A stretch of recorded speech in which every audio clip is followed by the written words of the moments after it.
Well, good Saturday morning, everybody. No, it's not January, but I woke up to 35 degrees this morning. And it's damp. It's been raining. It's one of them cold Illinois days that, well, I don't like.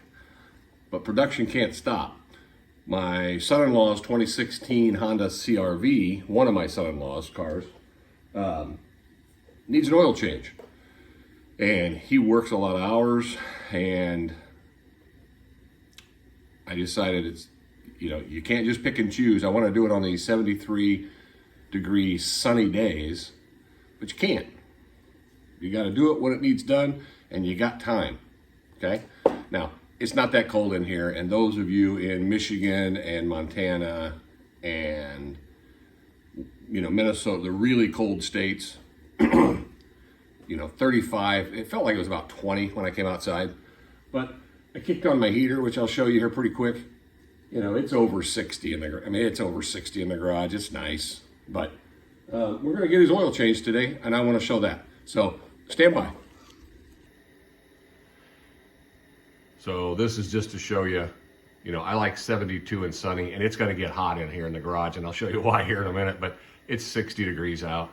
So what I normally do is I throw up one of my little propane heaters in the corner.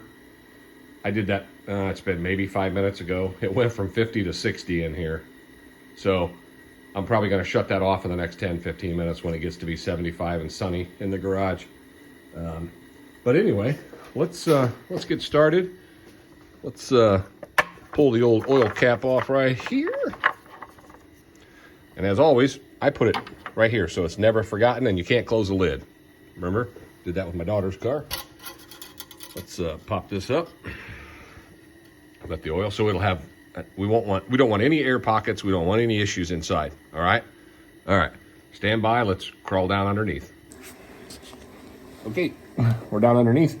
Now, I don't want this to be too bright. I have a little light over here, but there's a sign right here that says oil.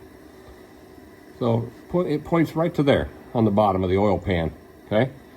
And this takes, I believe, a 17 millimeter for these Hondas.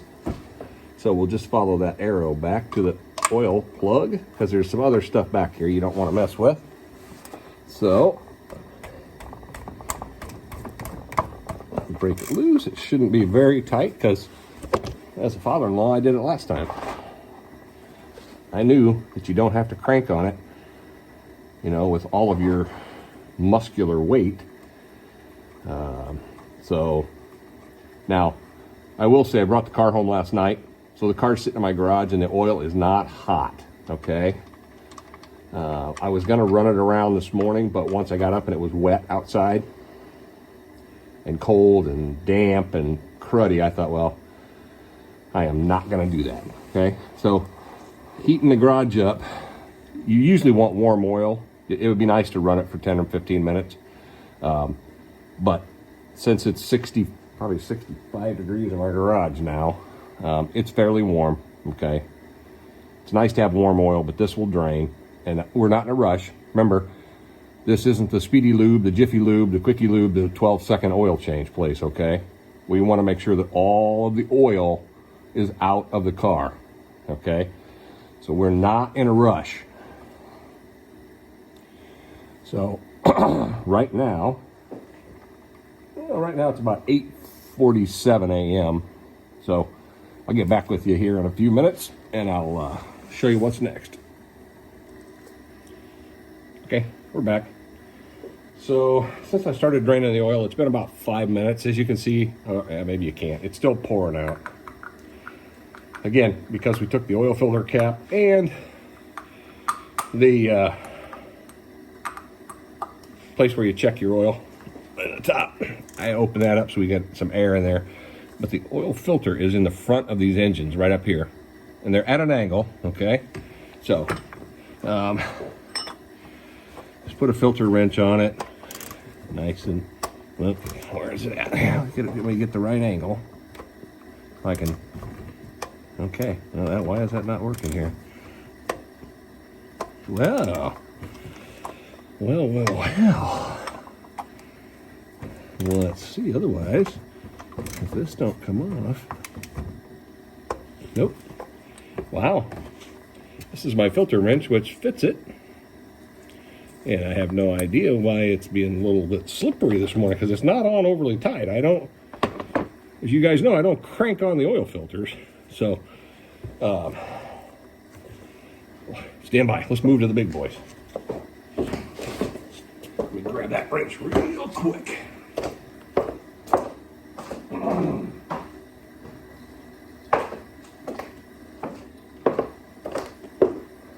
All right, we're back. When things don't work, we have issues, I move to this one, and I use that on any other car if we have any issues whatsoever. So as you twist it, and it just snaps on the inside of my 3/8 socket. And so what this happens is, then as soon as you go to tighten it, or twist it, it tightens up on the wrench. So it always works. It's very, I just don't understand it because it wasn't tight. So all right, let's crank her loose here and see if we can get some oil to come running out of this baby. Of course we can.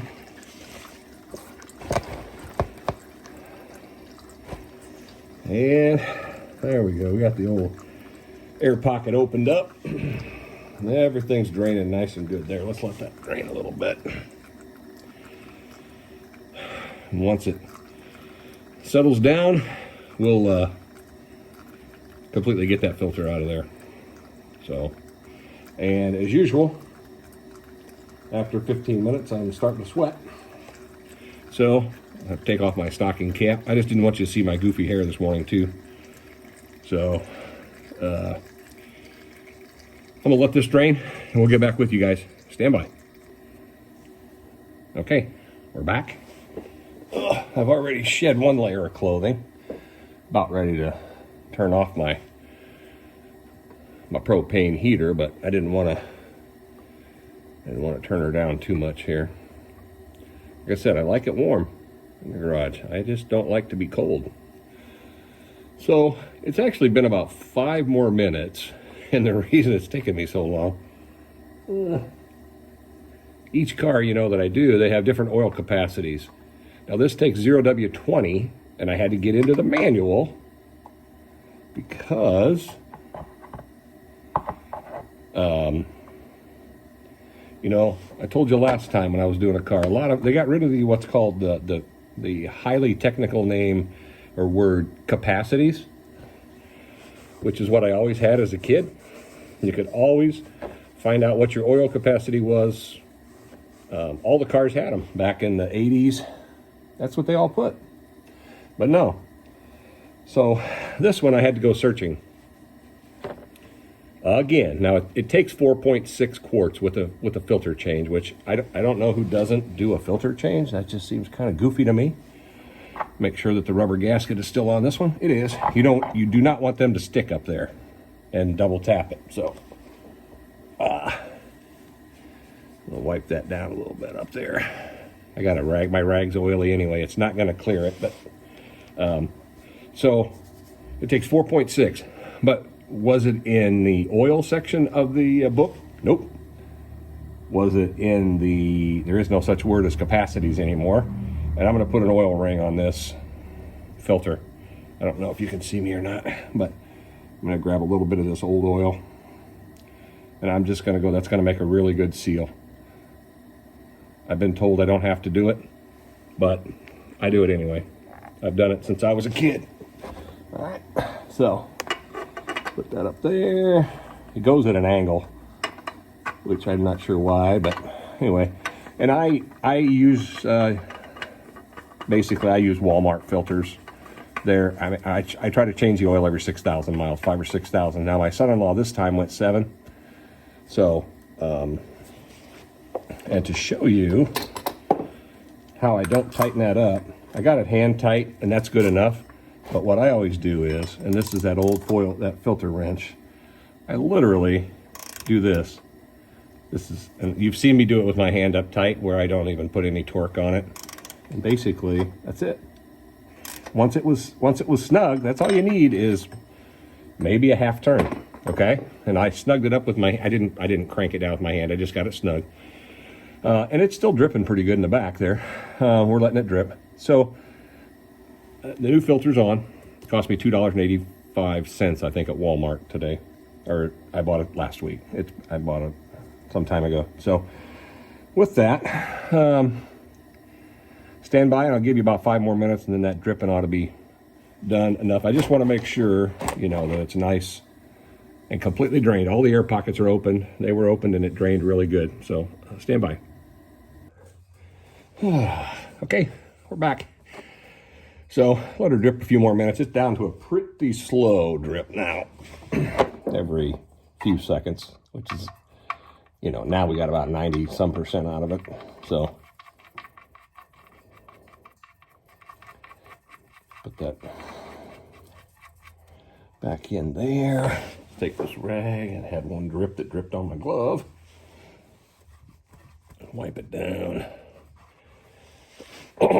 Same thing with this. Do not hang on it. Like I said, when I worked at Toyota, some of the oil tech guys that were reminding me, they'd tell the young guys too, you don't have to crank on this thing. They have a crush washer for a reason. So for me, once I get it in place and it's nice and snug, all I do is I just give it just enough to put a little torque on it. That's it. So that next time we don't have any issues. Make sure I wipe around in here, anything. I didn't see anything come down a little bit over here earlier. And right, follow that back to there. Wipe down, make sure there's no oil down here. All right, I'll see you up top side. Okay, we're back up top side. So I wanted to show you guys, this is the Walmart filter. If you can read that, ST6607. And as many of you know, it's almost 90% of all the Hondas you drive use the exact same oil filter, okay? I could have paid $549 for a Fram, but this was $287 at Walmart. I've used them for 20, 30 years on all the cars. And since I changed the oil enough, the filters are fine. I've never had one collapse. I've never had one break. I've never had any issues. So with that, let's get busy putting in 4.6 quarts. I did not add any to the filter. Sometimes I do. This filter was at an angle. It's not sideways, but it was at an angle, not a good angle. So, and also we're back to this Kirkland, okay, 0W20 motor oil. I've used it now for years and years. So, again, as long as you're not driving the car 40,000 miles between oil changes, you're okay, all right? So the thing you got to worry about is, you know, and it's a good oil. I mean, it's actually, it's got the SAE certification from that Honda requires on it. And again, I've used this oil for quite some time. All right, so let's 0W20. Let's get 4.6 quarts put in here.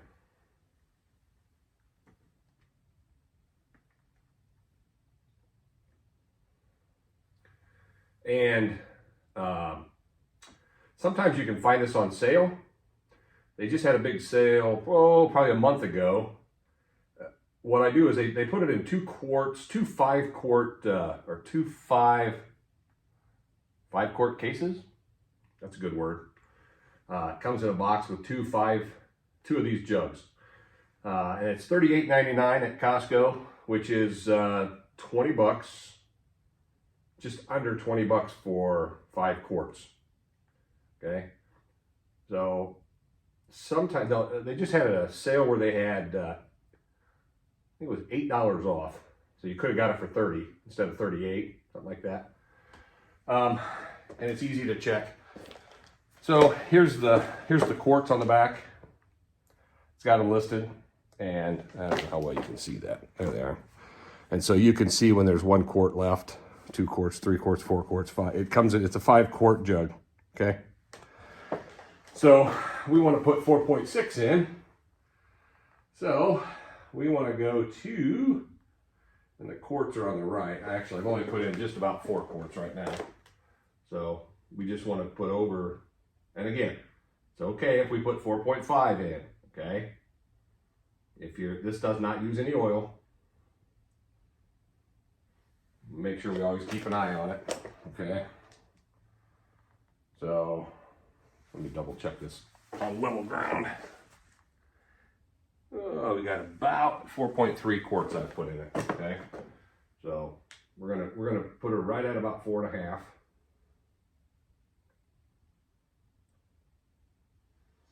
And that's where we're gonna probably leave it. I think that'll probably be 4.5. So, yep, that is right at about 4.5 quarts. And that's good. Okay.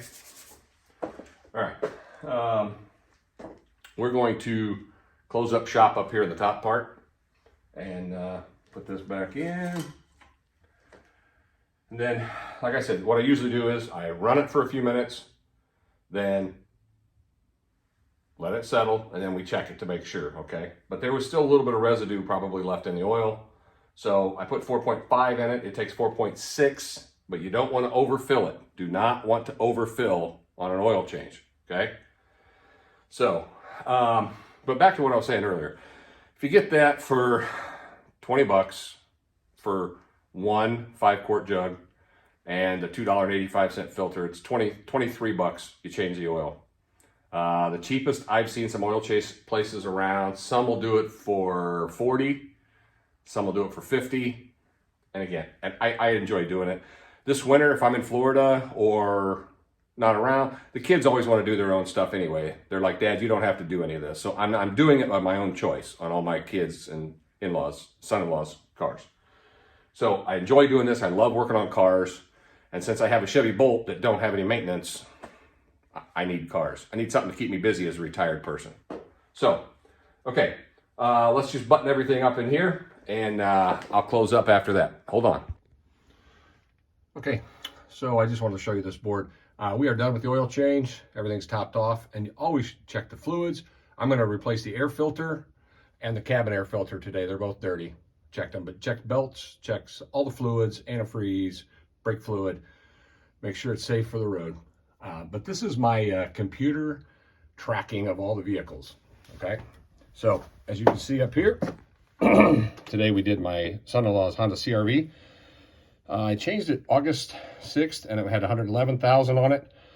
I think today it's got about 118 on it, so it went about 7,000. I try to do it at about 6, but, you know, this son-in-law doesn't drive as much.